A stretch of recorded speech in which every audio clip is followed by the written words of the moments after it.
Violence is rarely the answer, but when it is, it's the only answer.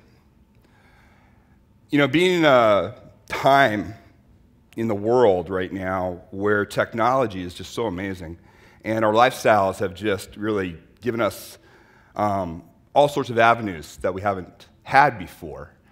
One thing that kind of gets dropped to the side is the fact that we kind of forget that we live in a physical world. The first part of that statement, that violence is rarely the answer, is the one we all like to hear about because we all can easily point out those times when violence is the absolute inappropriate response. But I'm going to ask you about the second part of that statement. That's the statement that I have built a career off of. And that is, when it is the answer, it's the only answer. If you're facing imminent violence, do you have any idea really what you do? It's something that's worth considering. It's worth considering because you all live great lives. And oftentimes, we forget that in just seconds, that can be turned upside down by a criminal element that just wants to get whatever they want out of you. They don't care that you're a mother. They don't care that you're a father, somebody's son. All they care about is what they need. And yet, we as society have stigmatized looking at the tool of violence. And unfortunately, that's only left it with the predators. So I'm going to ask you to bear with me. It's always great to talk about this to a new group, but it's always best if I put it in context, because you heard me say tool of violence, and what does he mean by that? So what I'd like you to imagine is, imagine a young mother. She is in the kitchen area, and she's cleaning up. She's getting ready to go to bed. She put her infant son to bed. Her husband's on a business trip.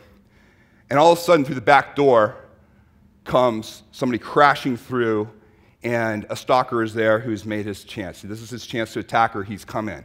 He comes in, grabs her at the kitchen counter, and an epic struggle goes. He didn't expect her to fight back, but she's trying to fight back. She's frantic. She knows her little boy's upstairs. She has no idea what this guy's here for, but she knows it's not, anything good. He gets very frustrated because it's not going the way he wants it to go. She gets to the point to where she's trying to fight, but she's bigger, he's faster, he's stronger than her, but she's still going to try. And in her attempts, she ends up clawing him in the face, very deeply into the face, drawing blood. It enrages him. It enrages him to the point to where he sees on that kitchen counter that butcher's knife. He grabs that butcher's knife, plunges it into the side of her neck, and murders her. We as society would look at that heinous act and we would say that individual needs to be incarcerated for the rest of his life, minimum. If there's a death penalty in that municipality, he probably deserves it. At the very least, he should never see light on our streets ever again. So now I want you to take that same scenario. Door crashes open. There she is, gets attacked. She's fighting back. Again, it's not going well for her. He's too big, he's too strong, and he has too much of an advantage on her at that point. But now she looks back to that counter, and she sees that knife. She grabs that knife, plunges it in the side of his neck, and she kills him. As horrible as that is, we as society would want her protected to the full extent of the law. We would want her held up as an example of what it's like for a mother to protect not only her own life, but the life of her infant child. And the fact that this is what should happen if criminals ever try to invade our lives. For the rest of the talk, though, I want you to consider this. The knife to the side of the neck worked each time. Didn't matter if it was the good guy or the bad guy. Violence is just a tool, and it's available to everybody. How the tool is used will be determined whether or not it is a just use of the tool or criminal use. But it does not make us bad to look at useful information when we're facing grievous bodily harm.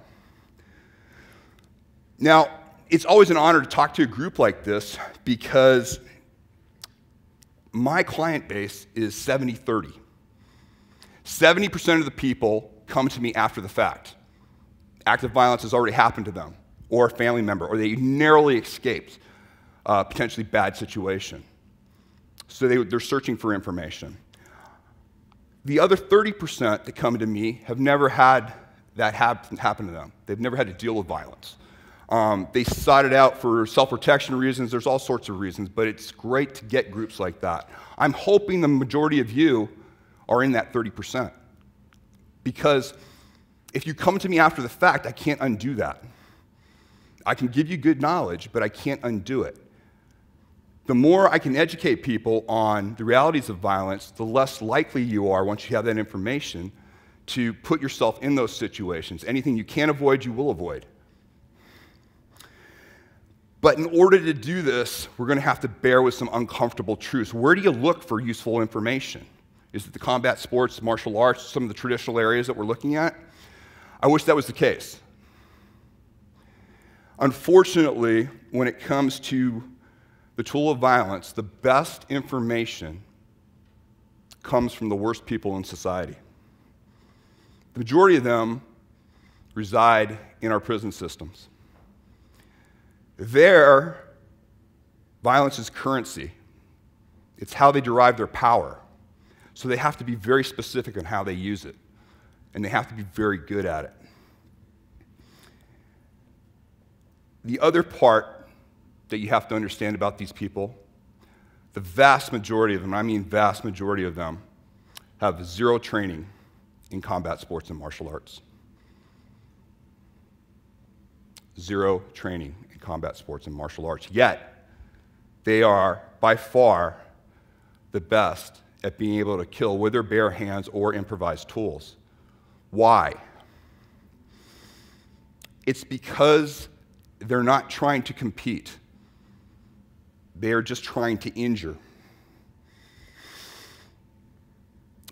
You have to look at competition. Does this mean that competition athletes, martial artists, and combat sport athletes are not capable? No, that's not true at all.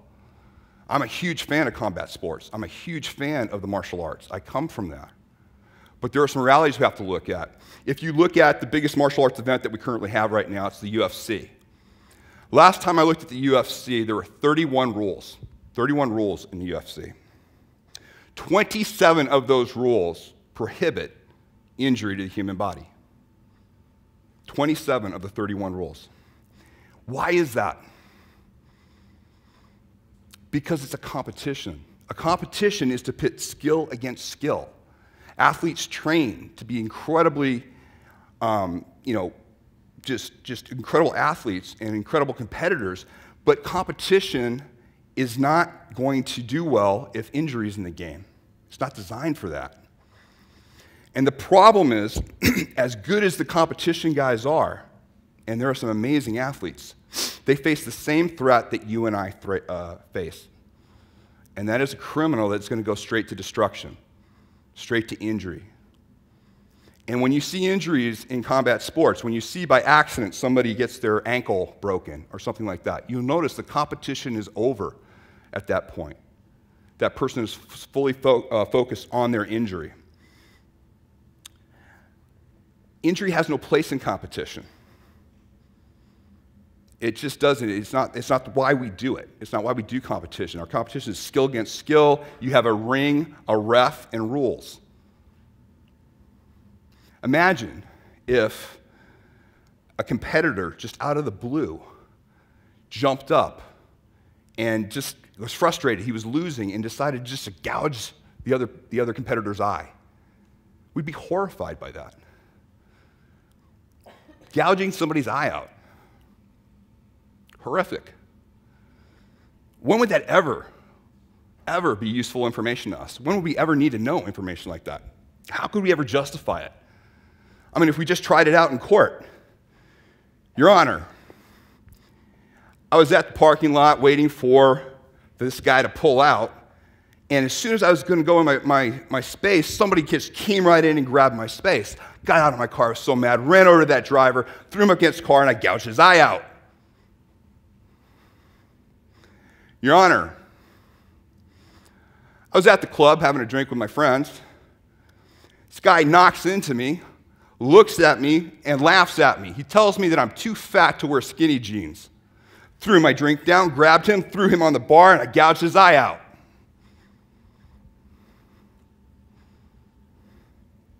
Your Honor, he came in through the restaurant and he shot 3 people next to me. I saw that he dropped down to do a reload. I was scared. I had no idea what I could do, but I had to do something. I knew I could close the distance. I ran over there. I knocked him to the ground. The first thing I saw was his eye. I gouged his eye and prevented him from continuing the shooting. Now, it's interesting. The first 2 times I was talking, I gave 2 incidents early on. I saw smiles. I saw nodding. I saw people just... The third time, though, nobody was laughing. Nobody was smiling. It's because oftentimes the tool of violence, the useful information, is put in the wrong context. The study of violence is put in a way that it looks like it's always criminal, so we can dismiss it. And yet, we are really very hardwired to do this. We're very good at the tool of violence and needing the tool of violence. We had to survive as a species. It's simple for us to do injury to protect ourselves. It's very difficult to do competition. If we wanted to be in a martial art or combat sport, we would have to be training for years and years and years. And that's normally why most of us don't do it. Because I don't have that time. And so we dismiss it. And yet, as I pointed out, some of the best individuals have 0 training in combat sport and martial art.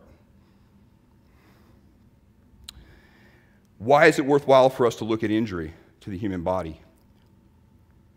Because injury bypasses bigger, faster, stronger. It's how a smaller person, male or female, can protect themselves. It is really your nuclear weapon that you hold. And the people I train, I think of them as Buddha with a nuclear weapon, meaning when would Buddha ever use the nuclear weapon? I'm not worried about the criminal element. They know how to do it. You folks, though, if you're facing criminal violence, you're going to want this. And you know, you're probably better at this than you think. You're probably actually able to do this. I'm going to give you a scenario. Could I have my people come out? Just knowing what I know and realizing that people are not trained, the best people in the world, these prisoners, these criminals, have 0 training in combat sports and martial arts.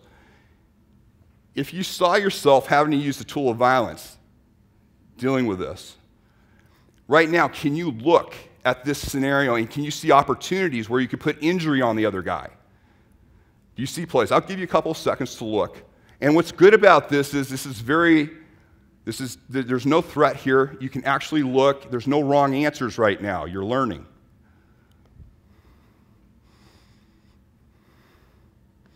Everybody had time?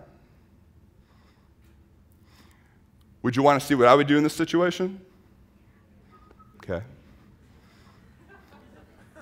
From here, I'd probably come right into the groin, come right over the neck, probably throw him into the ground, and then I'd probably stomp on him.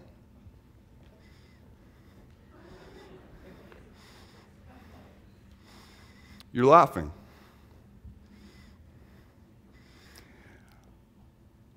The problem doesn't lie in the fact that I can't get you to physically do this. The problem lies in the fact in how you look at the tool of violence. The majority of you, when I pointed that out, I asked you a question. I said, what would you do? How would you handle this if you had to use the tool of violence?